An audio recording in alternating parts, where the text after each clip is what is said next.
equal to 8, 3x minus 4y equal to 9. अभी देखना है कि whether these are consistent or not, consistent or not consistent or inconsistent, consistent और inconsistent. और उसमें भी देखना है कि consistent है तो infinite solution में है कि unique solution में. तो सबसे पहले क्या करेंगे, this is equation number 1. So this is a1x, it is plus b1y equal to c1. This is a2x plus b2y equal to c2. Now if you compare, then what happen, this a1 equal to 2, a1 equal to 2, b1 equal to 3 and c1 equal to 8. This is second step. Then a2 equal to 3, b2 equal to minus 4 and c2 equal to 9. ये है आपकी second step. सबसे पहले equation को देख लीजिए, a1, a2, b1, b2, c1, c2 लिखिए. पहले से डिसीजन में मत पहुंच जाइए कि ये कंसिस्टेंट है कि इनकंसिस्टेंट है. ठीक है. उसके बाद क्या करिए आप, a1, a2 का रेशो फाइंड करो, b1, b2 का रेशो फाइंड करो और c1, c2 का रेशो फाइंड करो. ये फाइंड करने के बाद उस डिसीजन पे पहुंचो. a1, a2 equal to 2/3, b1, b2 equal to 3/-4, c1, c2 equal to 8/9. So what we find, this a1, a2 not equal to b1, a1, a2 not equal to a1, a2 not equal to b1, b2, a1, a2 not equal to b1, b2. And ये condition किसकी है बताइए, a1, a2 not equal to b. हाँ, मतलब ये है, ये ऐसे इंटरसेक्टिंग का है, इंटरसेक्टिंग लाइंस है, मतलब ये है कंसिस्टेंट. कंसिस्टेंट होने के साथ साथ these are two equation represent consistent equation with unique common solution. Unique common solution है दोनों के बीच में. यदि आपने सॉल्यूशन सॉल्व किए तो एक कॉमन सॉल्यूशन मिल. 4x minus 10y equal to suppose 8 है and it is 2x minus 5y equal to this 4. Okay, now here a1 equal to 4, b1 equal to minus 10, b1 equal to minus 10, c1 equal to 8, a2 equal to 2, b2 equal to minus 5 and c2 equal to 4. अब इसी से direct decision पे नहीं पहुंचेंगे, हम क्या करेंगे, a1, a2, b1, b2 and c1, c2 find करेंगे. a1, a2 that is equal to 4/2, that is equal to 2. b1, b2 equal to minus 10/-5, that is also equal to 2. c1, c2 equal to 8/4, that is equal to 2. So we write a1, a2 equal to b1, b2 equal to c1, c2. हो गया. और ये condition क्या की है, ये भी ये भी कंसिस्टेंसी है,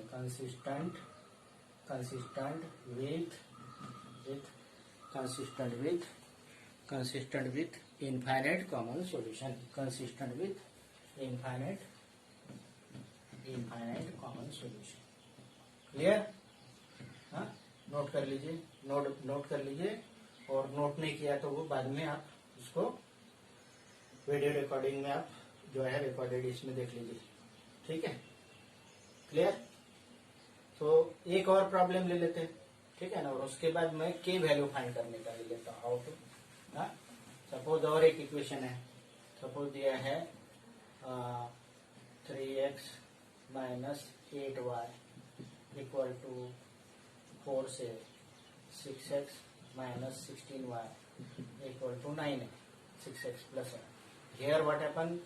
a1 equal to 3, a2 equal to minus 8, b1 equal to minus 8, c1 equal to 4, a2 equal to 6, b2 equal to minus 16 and c2 equal to 9. Then what happened? This a1, a2 that is equal to 3/6, that is 1/2. b1 b2 equal to b1 by b2 equal to -8 by -16 that is equal to 1/2 and c1 c2 equal to 4/9। हाँ हाँ हाँ, तो ये inconsistent हो गया। क्यों? क्योंकि ये दोनों का तो वैल्यू 1/2 आ रहा है। Means a1 by a2 equal to b1 by b2 not equal to c1 by c2। ये 4/9 है ना। So this is condition for parallel line. ये पैरेलल लाइन की है, तो ये है inconsistent. What is inconsistent? But inconsistent with inconsistent means no solution, no common solution. Clear? These two equations are equation of inconsistent lines. Means these two equations are equations of inconsistent lines. Means parallel lines. आपको क्या बोला है कि k का value find करो।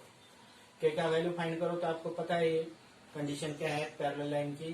Parallel line की condition है कि a1 by a2 equal to b1 by b2 not equal to c1 by c2 का तो कोई लेना देना नहीं, तो यहाँ पे not equal to c1 by c2 लिखने की जरूरत नहीं। हाँ, तो बस 6 नहीं, आप 6 भी हो सकता है, -6 नहीं हो सकता है क्या?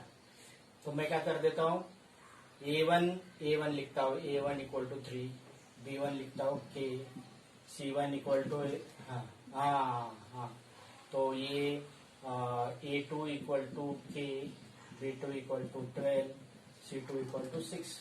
ये तो आपके पास a1 a2 b1 b2 और c1 c2 मिल गया, लेकिन आपके पास कंडीशन क्या है? कंडीशन फॉर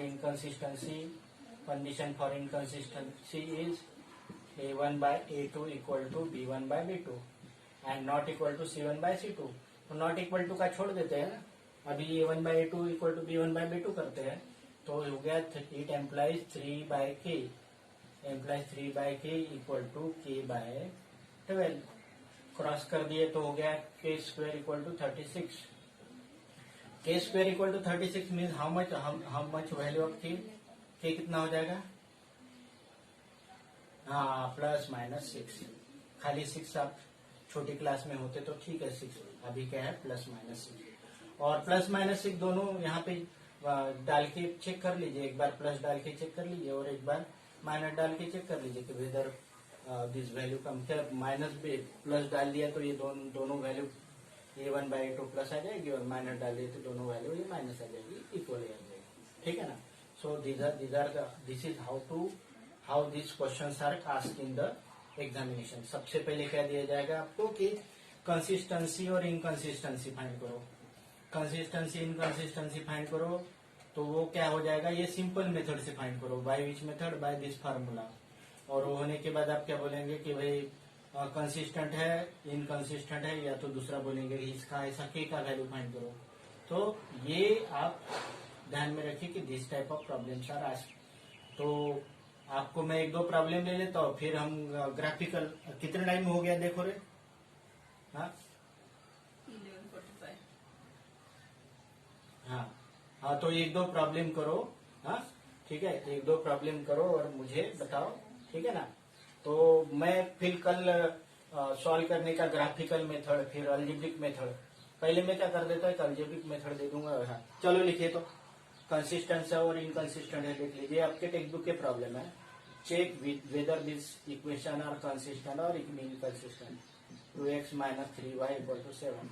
ये पेयर रहेगा इक्वेशन। ये प्रॉब्लम नंबर 1।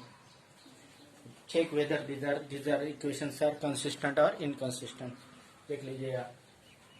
दूसरा है, सेकंड है 2x - 3y = 4x - 6y = 9। यहाँ पे तो सीधा दिख रहा है, ये इसका ही डबल है, इसका ही डबल है और इसका ही डबल नहीं है, मीन्स ये पैरेलल लाइन है। इतना आसान है, देखो कैसे। ये 2 2 जा 4 है, -3 2 जा 6 है, मतलब इसका रेशो 1/2, इसका ratio 1/2, but ratio is not 1/2। तो ये पैरेलल लाइन है, मीन्स इनकंसिस्टेंट है। एकदम आसान काम है। थोड़ा सा मन लगा के काम करो। ये 5x - 3y = 11 and -10x + 6y = 22।